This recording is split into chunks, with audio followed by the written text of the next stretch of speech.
Divine Feminine, have you reached that place where you're exhausted from being strong all the time? Exhausted from holding space, holding hope, holding the emotional weight of a connection that keeps asking more from you than it gives back? Maybe you've tried everything to make peace with the silence. You've told yourself, I'm fine. You've distracted, you've prayed, you've healed. And yet, there's still a part of you that feels responsible for what happens on the other side of this bond, like if you let go fully, something will fall apart. Like if you detach, love will die. And that fear keeps you tethered. Not with romance, not with obsession, but with a quiet form of self-abandonment, staying emotionally available to what has not yet learned how to meet you. Because here's the truth most people won't say out loud. While you remain emotionally reachable, the divine masculine often mistakes your presence for stability. He unconsciously leans on your energy to avoid facing his own inner world, and you feel it, this invisible pressure to carry the connection for two. In today's video, we're going to unravel what actually happens when detachment becomes real, not performative, not forced, not cold, but aligned detachment. You're going to understand why the moment you truly detach, he does not feel relief, he feels collapse. Not because you disappeared, but because the emotional structure he was unconsciously standing on was you. We'll talk about how, without realizing it, you may have been carrying more than love. You were carrying uncertainty, emotional imbalance, the weight of unspoken responsibility. You were holding space he didn't yet know how to hold for himself. And when you stop, when you no longer stabilize the field with your availability, something inside him breaks open. This isn't about punishing him. This isn't about proving a point. And this is definitely not about waiting harder. This is about the sacred shift, where you stop being the emotional foundation for someone else's awakening, and you return to being the foundation of your own life. By the end of this video, you're going to breathe differently, because you'll finally see detachment for what it truly is. Not the end of love, but the end of self-betrayal. You'll stop confusing peace with closing your heart. You'll stop confusing love with carrying the connection alone. And you'll stop measuring your spiritual strength by how long you can endure emotional uncertainty. This message is not here to make you wait. It is here to make you free. The most dangerous misunderstanding on this journey is believing that detaching means giving up on love. It does not. Detaching in alignment means giving up on self-abandonment, the habit of shrinking, bending, and staying emotionally on call, just to keep the connection from shaking. So if you've been standing at the edge of true detachment, if you can feel your soul preparing to choose you in a deeper way, stay with me. Watch this all the way through, because what I'm about to share may finally explain why your letting go isn't loss at all. It's the turning point that changes everything. Section 1. The hidden collapse he never expected. When you detach in alignment, your silence is not empty. It is powerfully loud, because it removes the invisible emotional safety net he didn't even realize he was standing on. And that's the part most people misunderstand. He doesn't panic simply because you're no longer available. He panics because the dynamic that kept him regulated is no longer available. The dynamic where your emotional maturity carried the weight of both hearts. The dynamic where you stayed soft, even when he stayed distant. The dynamic where you instinctively made space for his shutdown, his disappearing, his delays, his half-presence, because you could feel the depth underneath it, and you hoped love would eventually bring it forward. Your presence didn't just offer connection, it also buffered him from consequence. It gave him time. It gave him comfort. It gave him an unconscious permission to postpone the moment where he would have to face himself. So when you detach calmly, cleanly, without rage, without begging, without collapsing, something inside him notices the difference immediately. Not because you became colder, but because you became clearer. Your energy stops filling in the blanks. Your attention stops soothing his avoidance. Your patience stops absorbing the discomfort that was always meant to reach him. And suddenly, he is no longer protected by your willingness to keep the connection alive for both of you. That is why your detachment can sting in a way that seems confusing. It doesn't hurt him because he suddenly loves you more overnight. It hurts because he no longer has emotional cover. The divine masculine is not only grieving you, he is grieving the version of himself that could avoid emotional responsibility while you remained emotionally available. He is grieving the role he got to play, the one where he could keep control by staying undefined, uncommitted, unexposed, while still receiving the comfort of knowing you were there. And the moment you detach, a very specific internal process begins. His nervous system loses its external regulator, the steady presence that was quietly calming the chaos he refused to name. His avoidance loses its protection, the layer of, "It's fine," that your loyalty unintentionally reinforced. His patterns lose their camouflage, the excuses, the distractions, the emotional numbness that worked only as long as you kept compensating for the emotional gap. What remains is raw emotional reality. And raw emotional reality is terrifying for someone who has survived by staying composed, controlled, and distant, because now the feelings he postponed start coming in without your energy filtering them. The emptiness he never wanted to admit becomes obvious. The disconnection he called space starts feeling like loss. And the inner confrontation he kept delaying becomes unavoidable because your aligned silence doesn't chase him, doesn't argue with him, doesn't rescue him. It simply reveals him to himself. If you've made it this far, take a breath and really sit with what you just felt, because this isn't just a twin flame concept. It's a psychological reality. When you detach in alignment, you don't punish him, you remove the buffer that kept his avoidance comfortable, and that is exactly where the hidden collapse begins. Now, in the next section, we're going deeper into what happens after that moment, how his inner world starts reacting when there's nothing left to hide behind. But before we move on, make sure you like this video if it's resonating, and leave a comment telling me what part hit you the hardest. Was it the loss of the dynamic, the emotional cover, or the nervous system shift? And if you're choosing aligned detachment today, simply type, "I choose alignment over attachment." Section 2. Exposure, not freedom. Before you romanticize the moment you detach, understand what is actually happening beneath the surface. When you detach in true alignment, when it's not a reaction, not a silent test, not a way to provoke a response, the divine masculine rarely experiences freedom.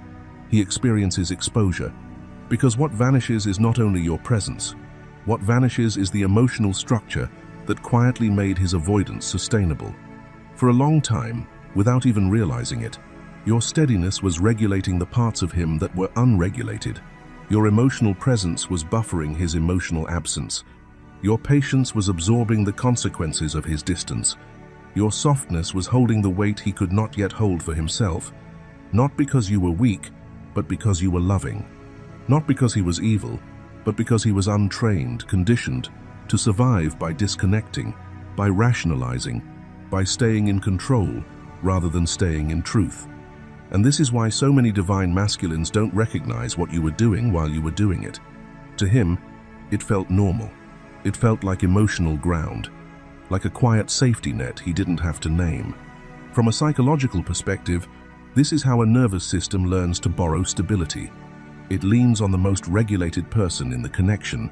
From a spiritual perspective, your energy was acting like an unseen container, holding frequency, holding coherence, holding the part of the bond he wasn't conscious enough to hold. The pain he never expected begins the moment that ground disappears. Not because you punished him, not because you taught him a lesson, but because you stopped compensating. You stopped doing the invisible labor of making disconnection feel manageable. And when that compensation ends, he is left with himself fully, suddenly, and without the buffer he didn't know he relied on. This is the shock. It's not just losing you, it's losing emotional support. It's not romantic longing, it's emotional destabilization. The quiet collapse of the inner system he built on avoidance, because without your steady presence, the consequences of his patterns finally land where they belong. And that's what detachment in alignment really is. Not revenge, not rejection, not cruelty. It's truth, it's exposure. It's the moment the mirror stops being softened, and the divine masculine has to face what was always there now that you are no longer carrying it for him. Picture this. He's been walking through life like someone leaning on a wall he never noticed, because it was always there. After work, he'd scroll his phone, half numb, half restless, and even if you weren't speaking, he still felt your energy like a quiet, emotional home base. Your patience made his silence feel harmless. Your steadiness made his mood swings feel temporary. Your softness made his distance feel like he still had time. But the day you detach in real alignment, something changes in the field. No dramatic announcement, no confrontation, just a clean, energetic absence. And suddenly, the same life that used to feel manageable starts to feel sharp. He comes home, and the room feels louder in its quiet. He reaches for distraction, but it doesn't land. He opens his messages, not to chase romance, but to find that familiar emotional grounding, and it's not there. That's when the exposure hits. He realizes he wasn't fine in the distance, he was buffered by you. Now his nervous system has to hold its own weight. The emotions he avoided don't disappear, they rise. And in that moment, he doesn't feel free. He feels unprotected from himself. Section 3. The pain of emotional responsibility. Beautiful soul, what he's experiencing right now is not simply the ache of missing you. It's deeper than absence. It's the shock of realizing that the calm he thought he had was never true emotional stability. It was borrowed stability. It was regulation that quietly came from your presence, your reassurance, your softness, your ability to hold the emotional field even when he refused to. For a long time, your energy acted like a buffer, not because you were saving him, but because your nervous system, your empathy, your consistency created a kind of emotional bridge between you, one he could lean on without fully admitting he was leaning. And when you detach, that bridge is no longer there. The connection is no longer being stabilized from your side. The familiar, soothing frequency is gone. And suddenly, he has to sit inside his own emotional world without distraction, without filters, without rescue. This is where the divine masculine can feel emotionally lost. Not because he cannot live without you, but because he never learned how to stay emotionally present with himself. He never learned how to hold his own feelings without escaping them, controlling them, rationalizing them, or postponing them. And now, he's face to face with the one thing he never expected: emotional responsibility. Because emotional responsibility is not romantic, it's not dramatic, it's not the fantasy of love. It is the raw, quiet work of sitting with unanswered feelings. It's the discomfort of feeling anxiety and having no emotional bridge to cross. It's the ache of longing with no reassurance to soften it. It's the heaviness of regret with no tenderness outside of him absorbing the weight. It's the moment he realizes he can't outsource regulation anymore. Not to a relationship, not to a distraction, not to distance, not to silence. And that is why your detachment becomes the mirror he cannot look away from. In psychology, we could call this a nervous system recalibration. When someone has relied on external co-regulation, another person's steadiness, warmth, or presence to feel okay, the removal of that co-regulation can feel like destabilization. But spiritually, it's also something sacred. Because the mirror is not punishment, it is initiation. Your detachment does not harm him, it reveals him. It brings him to the place where he has to meet himself, not as a concept, but as a lived reality. That's why detachment is catalytic, not cruel.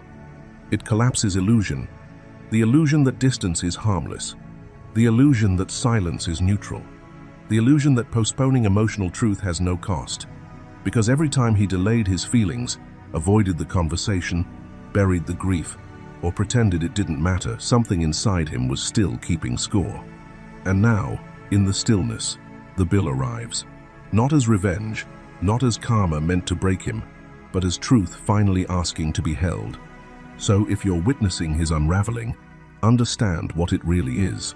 It is not the collapse of love, it is the collapse of the strategy he used to avoid love. It is the breakdown of the emotional shortcuts that kept him functioning without fully feeling. And in that breakdown, the soul begins teaching him the only lesson that leads to real union, inner union first. Because the path forward isn't finding you to feel better. It's learning how to remain with himself so that love is no longer something he leans on to survive, but something he can finally show up for, consciously, responsibly, and whole. Section 4. What collapses is the imbalance, not the connection. When you detach in true alignment, beautiful soul, what collapses is not the connection, What collapses is the emotional architecture that was holding imbalance together. The bond isn't what breaks. What breaks is the system that kept the bond livable, while only one heart was carrying the weight of emotional presence. For a long time, this dynamic wasn't sustained by mutual availability. It wasn't built on two people meeting each other in real-time truth. It was sustained by your emotional overfunctioning, your ability to keep loving through uncertainty, to keep meaning-making through inconsistency, to keep the field warm even when he went cold. You were absorbing the unknown, stabilizing the unstable, softening the sharp edges of silence, translating emotional absence into something your heart could survive. And over time, that became the structure. Not because you were weak, but because you were capable. Because your nervous system learned how to stay regulated in the presence of his dysregulation. Your maturity learned how to fill the gaps. Your spiritual devotion learned how to keep the connection alive even when it wasn't being fully met. And when a system is consistently compensated, the one being compensated doesn't have to change. That's the part most people don't want to admit.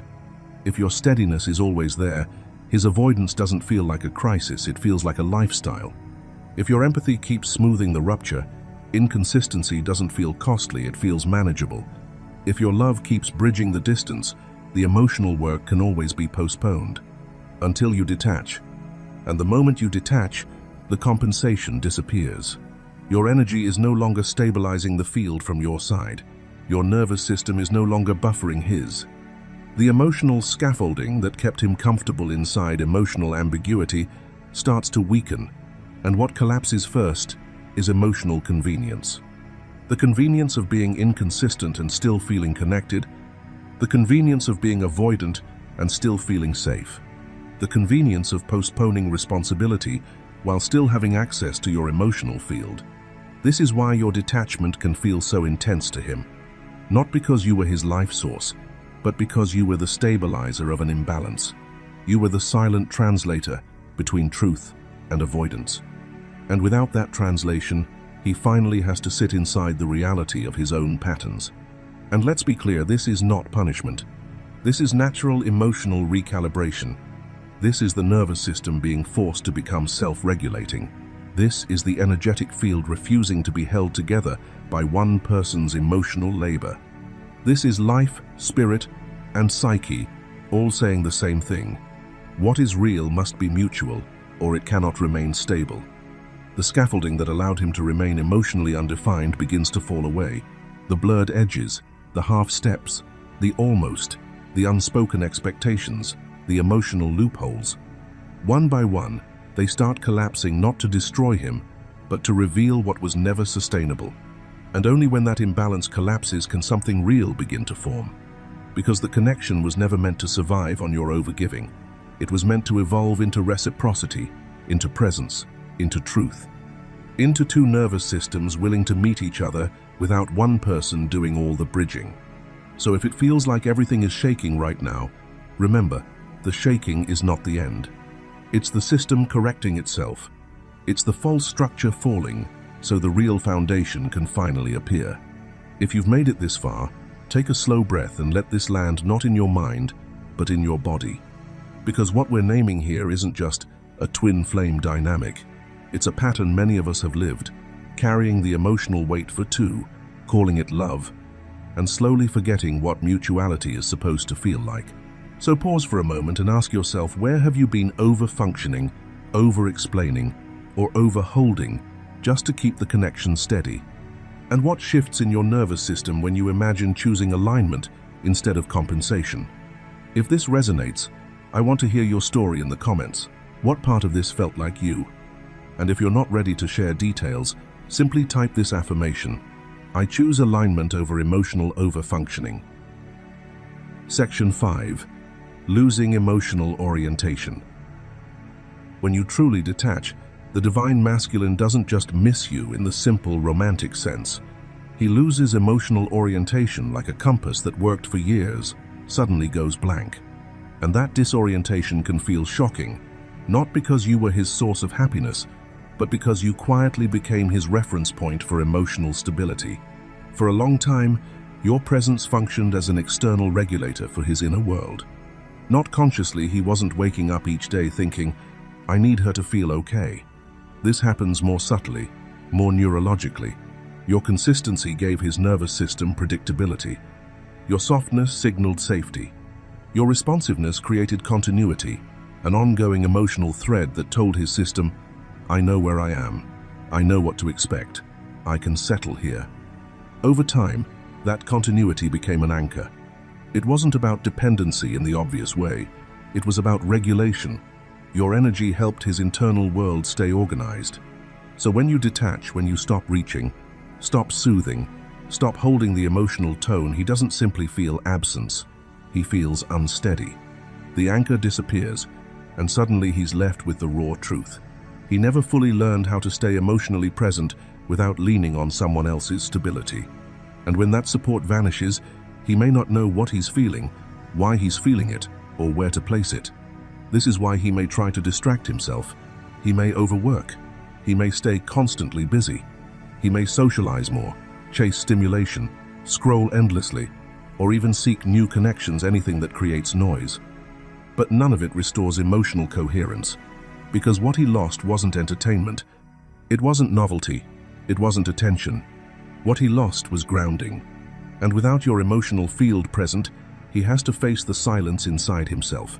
Not your silence, his. The inner quiet that appears when someone has never built real intimacy with their own emotional landscape. For many divine masculines, that inner world has been avoided for years, minimized, intellectualized, outrun, or numbed. But when external regulation disappears, internal emotional content gets louder. The feelings he kept under control start rising: grief, longing, regret, tenderness, fear, confusion. Not because you're doing anything to him, but because you're no longer buffering what he refused to sit with. And here's the deeper truth. Feeling lost is often the beginning of true orientation, because disorientation forces him to look inward. It forces introspection. It forces curiosity. It forces awareness. When he can't find himself through you anymore, he has to begin finding himself through himself. And that is where the real awakening starts, not in chasing you, but in finally learning to stay present with what he carries inside. Section 6. The grief that arrives late. There is a specific kind of grief the divine masculine rarely expects after you detach, because it doesn't arrive like heartbreak. It arrives like a delayed awakening. Not the grief of losing a relationship on paper, but the grief of losing an emotional reality he never fully acknowledged while it was still alive. While you were still emotionally available, his nervous system didn't have to register loss. It only had to register access. Access to your presence. Access to your steadiness. Access to your willingness to stay connected, even when he couldn't fully meet you in the same way. And because that access remained open, part of him assumed quietly, unconsciously, that it would always be there. Not because he was intentionally taking it for granted, but because the human nervous system adapts to continuity. It starts mistaking what is consistent for what is permanent.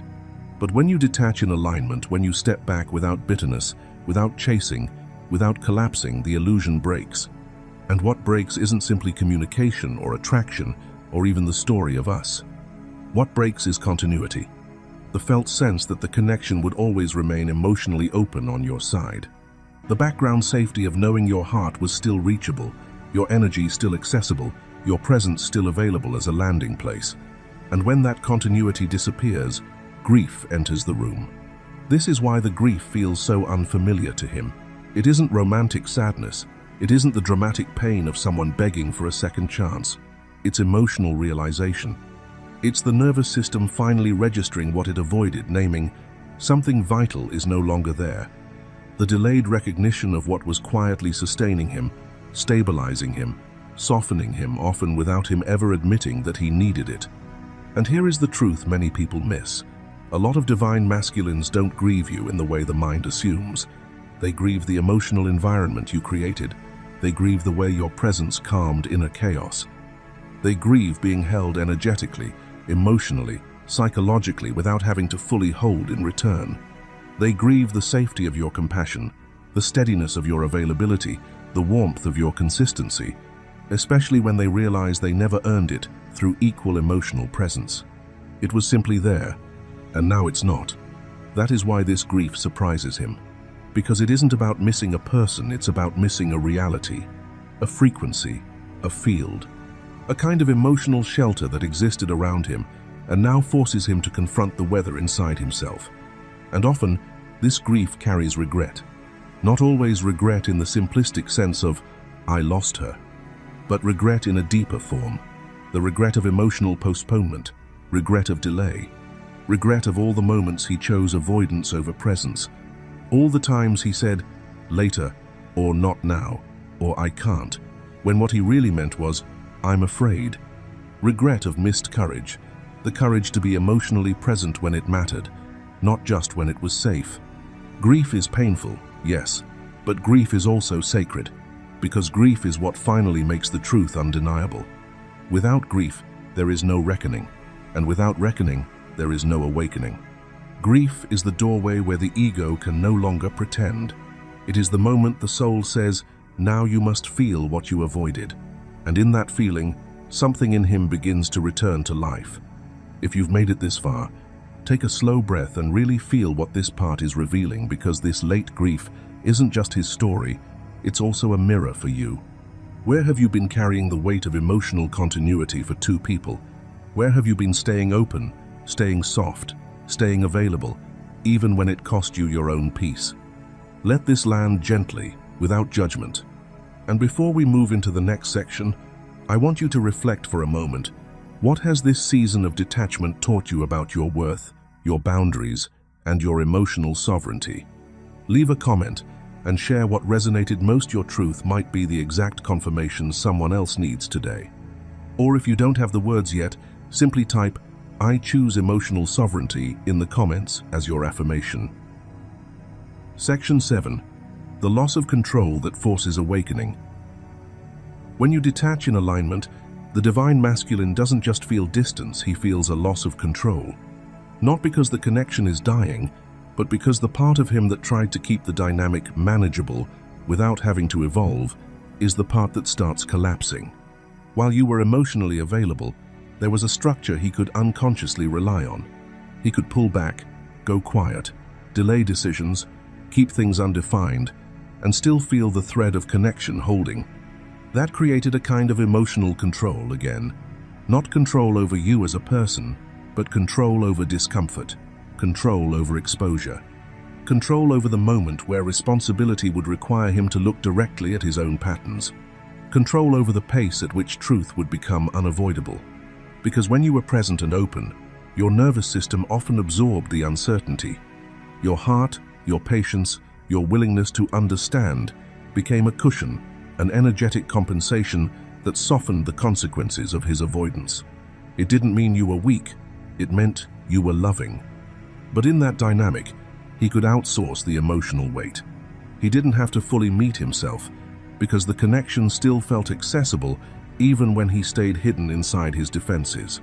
Then you detach cleanly, clearly, in alignment, not as punishment, not as a tactic, not as a performance, but as a return to sovereignty. And suddenly, the system no longer receives compensation. Your availability is no longer buffering the ambiguity. Your openness is no longer absorbing the undefined space. And the moment that happens, uncertainty can't be outsourced anymore. The emotional security he used to borrow from the connection now has to come from within him. This is where the internal questioning begins, not as drama, but as a psychological turning point. Why am I feeling like this? Why is silence not calming anymore? Why doesn't distraction work? Why does emptiness feel louder than it used to? These questions are not weakness, they are the doorway. Because the moment curiosity replaces suppression, the nervous system starts waking up. Awareness begins replacing avoidance. And what once felt like control starts revealing itself as a strategy for not having to feel. Awakening begins when emotional pain becomes more uncomfortable than emotional avoidance, when it becomes easier to feel than to suppress, easier to confront than to escape. And this is the truth most people misunderstand. This is not a romantic awakening, it is an emotional restructuring. It is the nervous system relearning safety, inside presence, inside honesty, inside self-responsibility. This is the moment his inner world starts demanding what the outer world can no longer provide: real grounding, real self-contact, and a new relationship with his own emotions. Section 8. Detachment in alignment is not coldness. One of the deepest misunderstandings on this path is the belief that detachment means you stopped loving. It doesn't. Detachment in alignment isn't the absence of love, it's the end of self-abandonment. It's the moment you stop handing your nervous system over to someone else's uncertainty and you start choosing yourself without needing to hate them to do it. Coldness is emotional shutdown. It's armor. It's the heart going numb because feeling became too risky. But detachment in alignment is emotional clarity. It's presence without pursuit. It's love without self-erasure. And from a psychological lens, it's not withdrawal, it's regulation. When you detach in alignment, your heart doesn't close. Your nervous system stabilizes. Your emotional field becomes coherent again, like a signal returning to its true frequency. Coldness hardens. Alignment grounds. Coldness disconnects. Alignment recenters. Coldness says, I don't care. Alignment says, I care, but I will not bleed for this anymore. Aligned detachment removes emotional ambiguity and replaces it with emotional truth. And emotional truth is deeply uncomfortable for someone who has survived through avoidance. Because ambiguity gives the avoidant nervous system room to hide, room to delay, to go quiet, to stay undefined without consequence. But when you become clear, the fog disappears, the patterns become visible, the cost becomes undeniable. And that's exactly why alignment feels so confronting to the divine masculine in this stage. It removes the emotional escape routes. This is not silence as manipulation. This is silence as self-regulation. This is not space as punishment. This is space as emotional hygiene. This is not distance to provoke a reaction.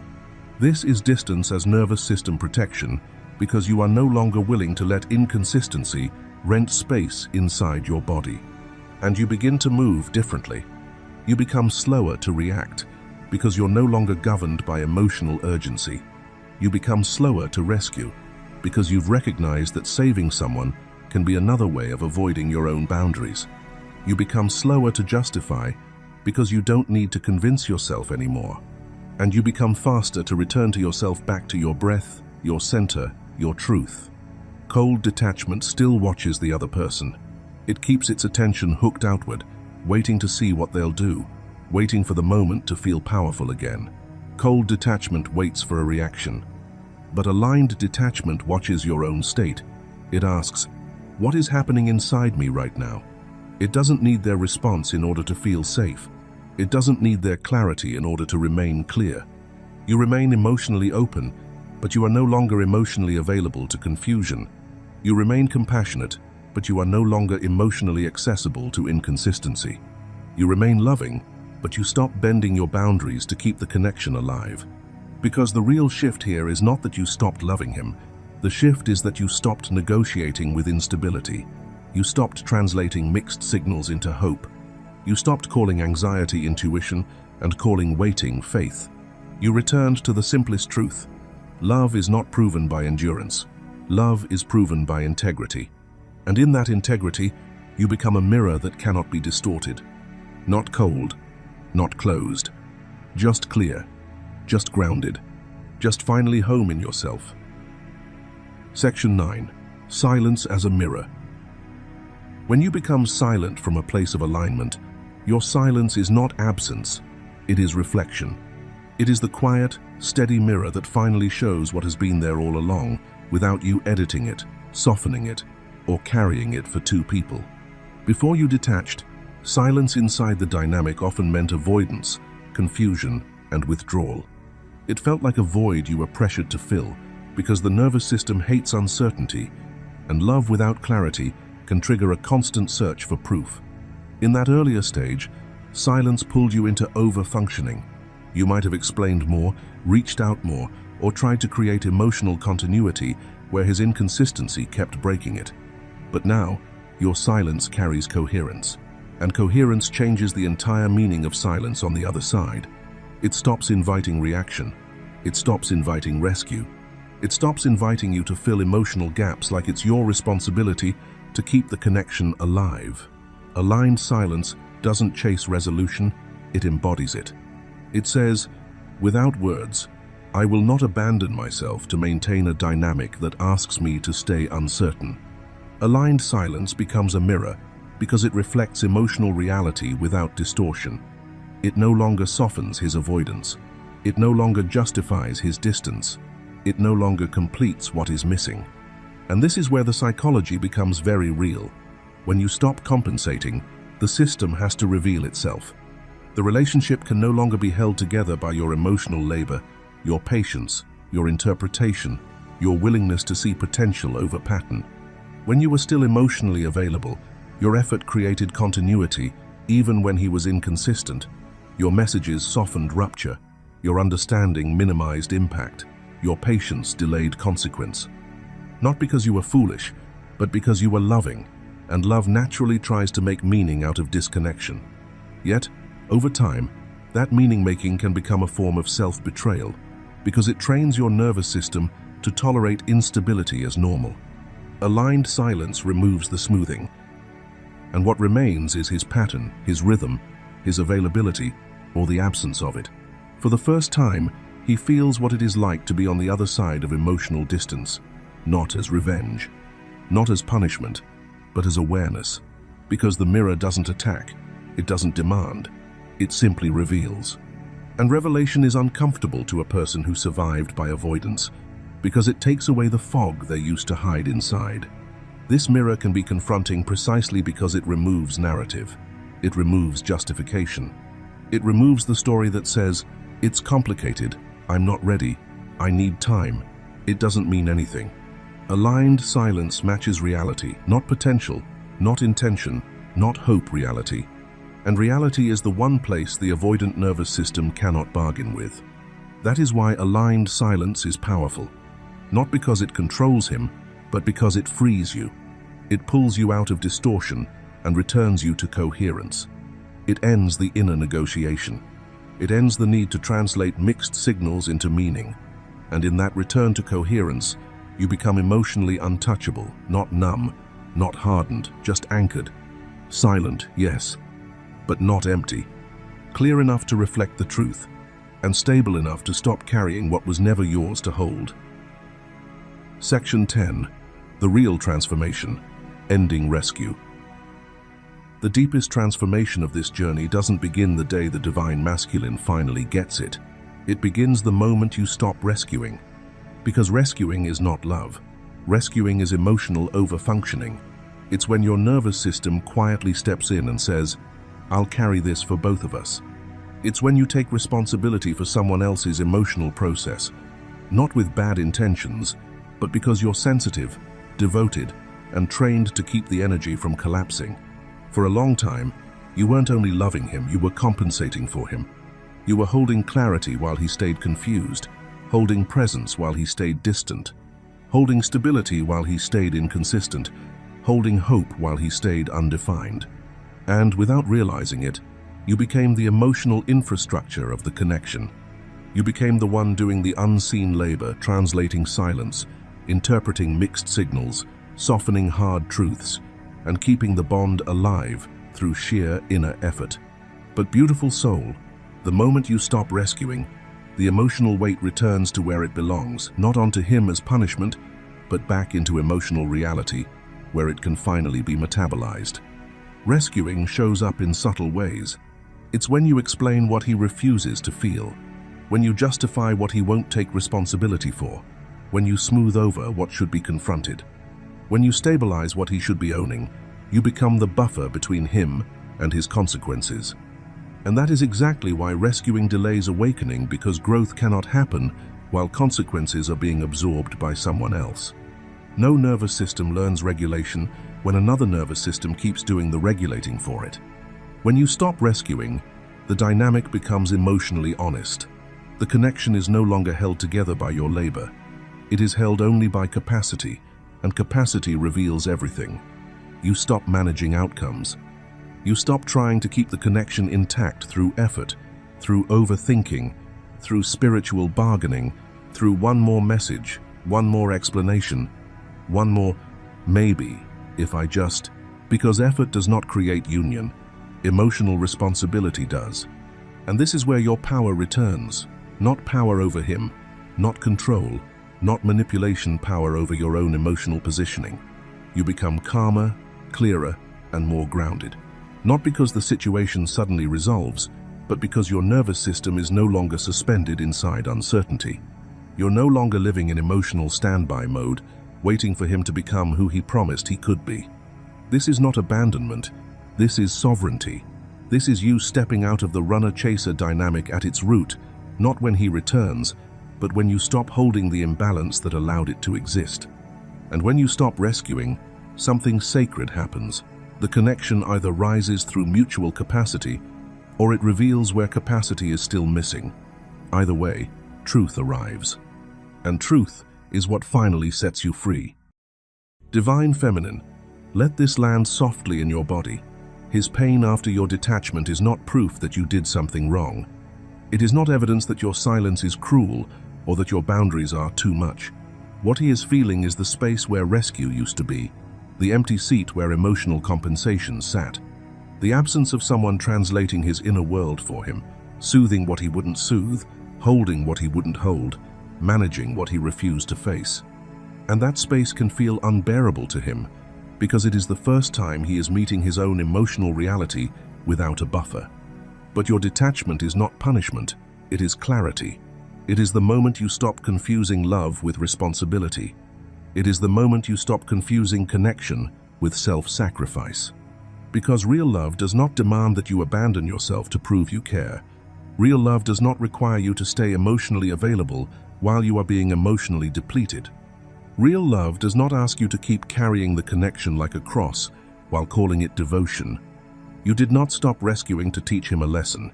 You stopped rescuing because you finally learned yours. You learned that your nervous system is sacred, that your peace is not negotiable, that your intuition is not something to override every time someone else is uncomfortable. You learned that being a divine feminine does not mean being an emotional emergency room. It means being sovereign. It means being so rooted in your own truth that you no longer betray yourself just to keep a connection alive. And this is the part many people miss. When you stop rescuing, you are not closing your heart. You are opening your life. You are allowing the connection to become honest. Because a connection that survives only when you are overgiving is not a union, it's a dynamic. And a dynamic can feel intense, spiritual, fated, but it will still drain you if it's built on imbalance. True union cannot be built on one person collapsing so the other can stay comfortable.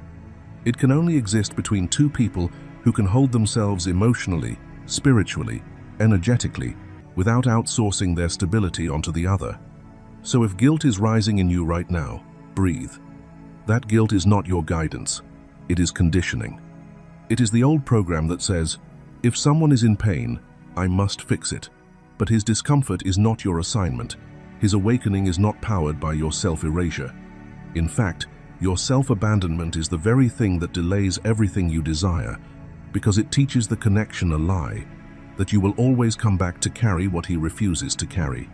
When you stop rescuing, you stop carrying the connection, and you finally start carrying yourself. And that is where your power returns. That is where your frequency stabilizes.